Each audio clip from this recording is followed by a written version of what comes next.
Today I want to talk about oversaturation in the marketplace. So it's not uncommon, I hear from either business owners in real life. So maybe they've got a bricks and mortar business, or they've got an actual physical office that they meet with their clients and they work from.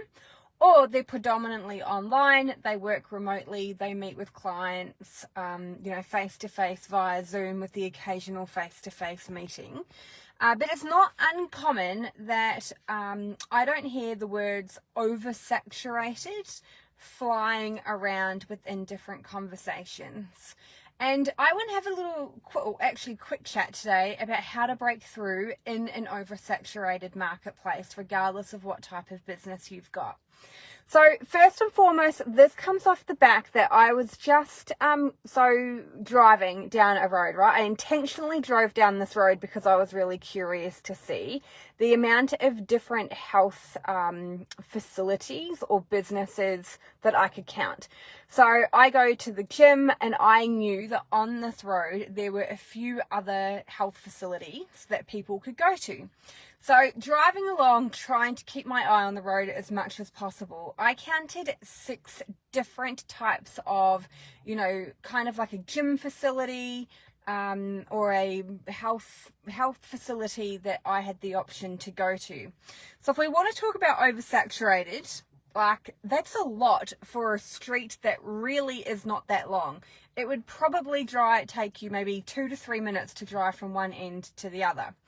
So having so many different having so much competition on the same street, why would anybody do that, right? And it's the same in the online marketplace.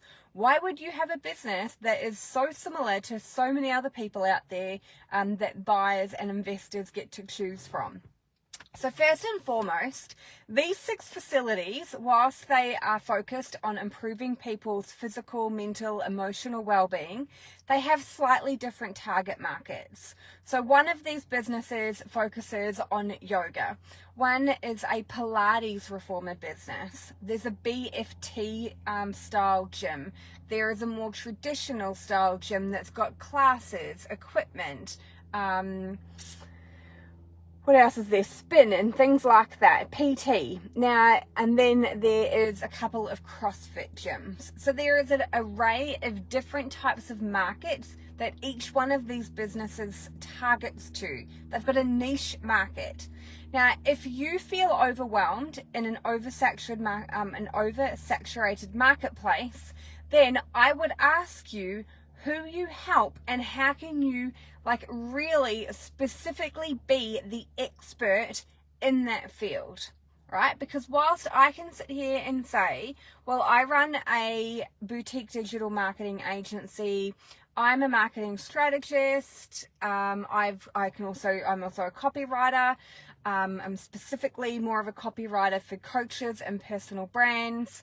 I've got a more traditional type of copywriter. We've got a graphic designer, right? So the fundamentals of this business look very similar in front of somebody than, say, another boutique agency.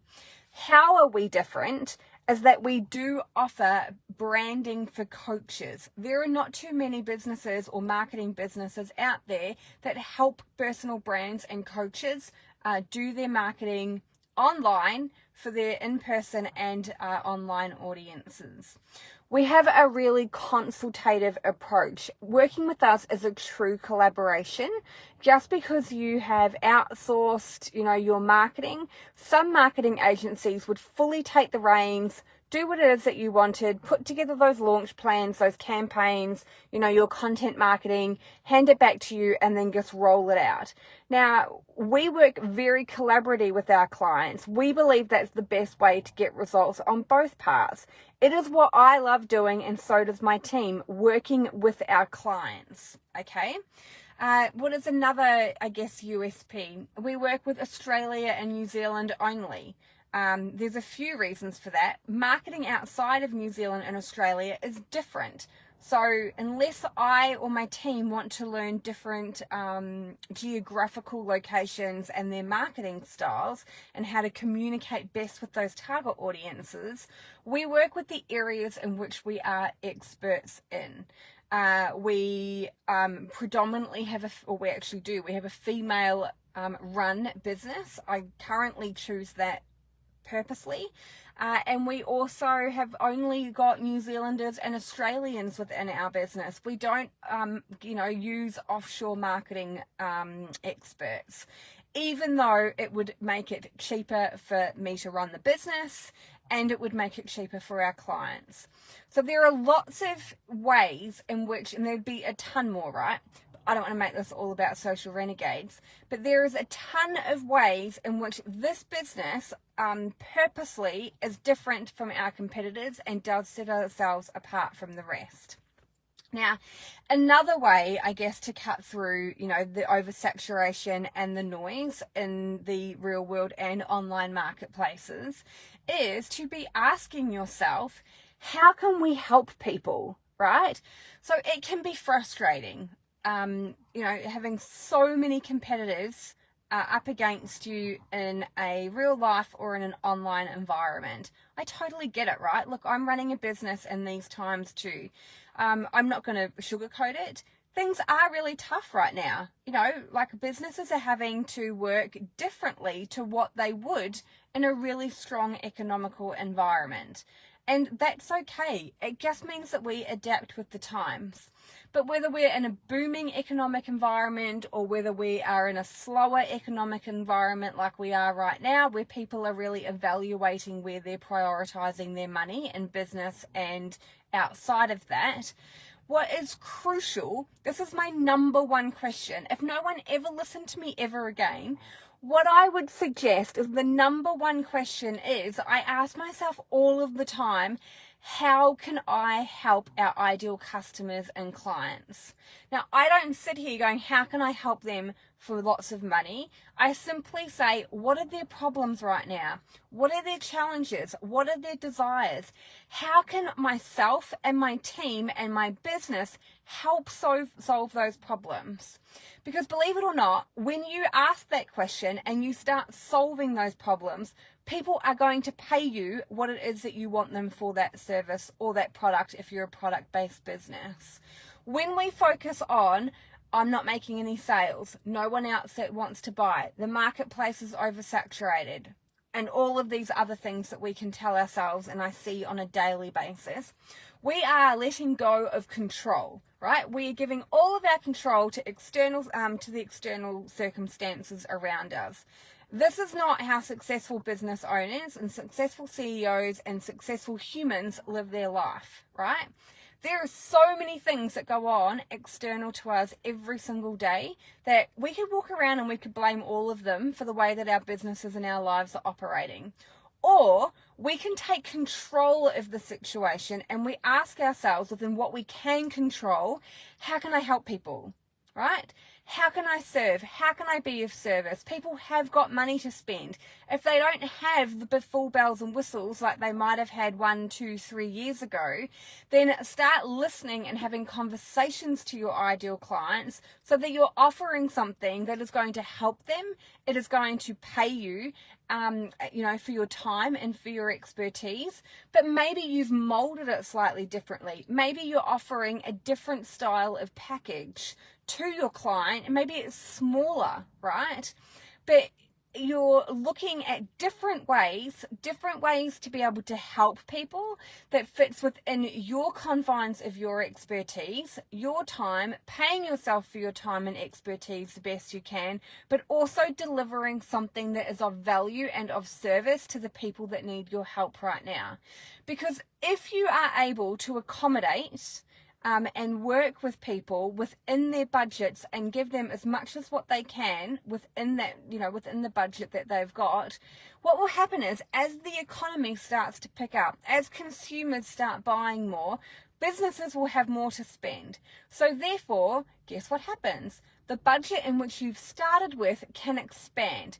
people can start asking you for more of the services that you offer and you deliver on. So you can incrementally increase the services that you're providing as well as the prices for the services that you're providing. Now, a prime example of this is I had a call this morning with somebody who was interested in working with us on their marketing. Now, this person was really upfront. They gave me an idea of where they were at in their life, where they were at in their business.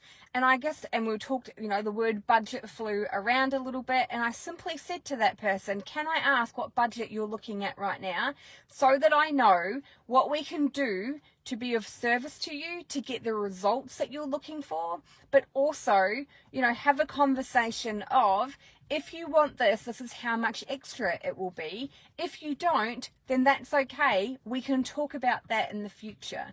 But we're able to personalize and tailor a package to that person so that we can help them. First and foremost, that's what I love doing. I have an expertise. I love using the expertise. My team have an expertise. They love using their expertise. We enjoy and very much like paying our bills. So therefore, we charge for the expertise based on what the client's needs are, what their budget is, and what we're able to include within that personalized offering. So again, this will help set you apart from an oversaturated market. I talk to so many business owners who are not budging on what it is that they are offering and how much they're asking, in terms of pricing.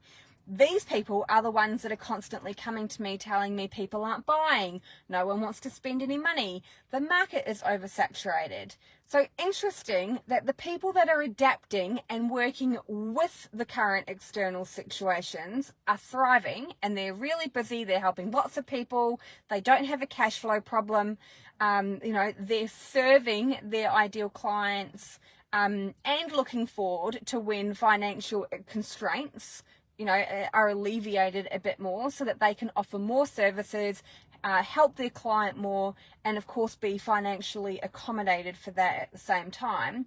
But it's interesting that the people that are adapting with the current marketplace are thriving, and the people who have dug their feet in the sand or their feet in the dirt, who are saying, I'm not budging, people need to budge for us, if they want my expertise, then this is what it is, and this is how much they have to pay for it, are the ones who are feeling frustrated with how things are going, and they're not busy, they're not helping people, they're not making sales, and they're struggling to pay their bills. So that's how I feel about overcoming oversaturated marketplaces. There's actually one other thing I'd like to add to that, and that is also continue to work on building your relationships, right? In a time in which we are really conscious of where we're spending money in our business and in our lives, we are wanting to make sure that we are investing in the best. So if I'm going to go to a local business, let's say I'm going to go to I want to go to get a facial or a massage, or I want to treat myself, right? I'm not going to go willy-nilly to anywhere, because I want to make sure that the money I'm investing in that is going to be aligned with the service that I want and how I want to feel after I've had that experience. So I'm going to go online. I'm going to look at what their content is. I'm going to read about the business. I'm going to go on the website. I'm going to ask my friends and family if they've got any recommendations. I'm going to read reviews. I'm going to spend more time looking at where to invest the money I've got, because I want an experience, or I want that money to be invested in the right place. It is exactly the same if I'm looking at, for my business and offering a service. I'm going to go through that same customer journey and same buying cycle that I would if it was for my life. If I am looking for a new graphic designer or a new VA or a new copywriter, maybe if I'm looking for a business mentor, a coaching program, an accountant, any, service related to a business. If I'm looking for one of those, I'm going to do my due diligence, and I want to invest the money that I have budgeted for in the right people or the right person, right? I'm going to go and do through, for me, I will go through the same process. I'm going to go to a website, I'm going to read content, I'm going to read reviews, I'm going to go into Facebook groups or online forums to see if anybody else has worked with somebody specifically that I'm looking at working with, so I can ask for some feedback. Or I'm going to ask recommendations from an online community I trust, friends, family, business partners, someone within my network, to be able to refer somebody amazing for me to be able to fill the role in which I'm looking for. So this is how businesses work. We build relationships with people. It is an amazing way to break through a saturated marketplace because we don't need to worry about it. Referrals are gold. Like, repeat and referral clients cut through any noise for us, and they help us through the results and through the amazing work we do. They tell more people, but we're also able to use the wins that we get with them in our marketing to build more trust and cut through more of that noise in the online or in the real world,